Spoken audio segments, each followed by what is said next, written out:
സഹിക്കാൻ കഴിയാത്ത സങ്കടമുണ്ടാകുമ്പോൾ നെഞ്ചിലൊരു വല്ലാത്ത ഭാരം അനുഭവപ്പെടാറുണ്ടോ?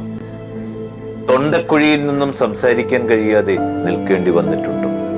മരിച്ചു പോയെങ്കിലെന്ന് ആശിച്ചിട്ടുണ്ടോ? ബന്ധത്തിന്റെ തുടക്കത്തിൽ പെരും സ്നേഹത്താൽ പൊതിയുകയും പിന്നീട് കാരണമേതുമില്ലാതെ അകൽച്ച പാലിച്ചും ബഹുമാനക്കേട് കാണിച്ചും ചിന്താക്കുഴപ്പം ഉളവാക്കുകയും ചെയ്യുന്നവരെ പരിചയമുണ്ടോ? ആരുടെ മുമ്പിലും നമ്മുടെ സന്തോഷങ്ങളെ പണയം വെക്കാതിരിക്കുക. പറയാതെ പറഞ്ഞൊഴിവാക്കാനും പുതിയ സാഹചര്യങ്ങൾ വരുമ്പോൾ മാറി ചിന്തിക്കാനും മനസ്സുള്ള മനുഷ്യരുടെ കാലമാണിത്. നമുക്ക് നമ്മളെ ഉള്ളൂ എന്ന ചിന്ത കരുതി വെക്കുക. യാചിച്ചു കിട്ടുന്ന സ്നേഹത്തിനും ബന്ധത്തിനും മുതിരാതിരിക്കുക. അജ്ഞാതമായ ഇടങ്ങളിലേക്കുള്ള അതിസാഹസികമായ ഒരു യാത്രയാണെന്ന് ജീവിതം. വഴി തെളിക്കുന്നവരെക്കാൾ വഴി മുടക്കുന്നവരാകും ജീവിതത്തിൽ കണ്ടുമുട്ടുന്നതിൽ ഏറെ.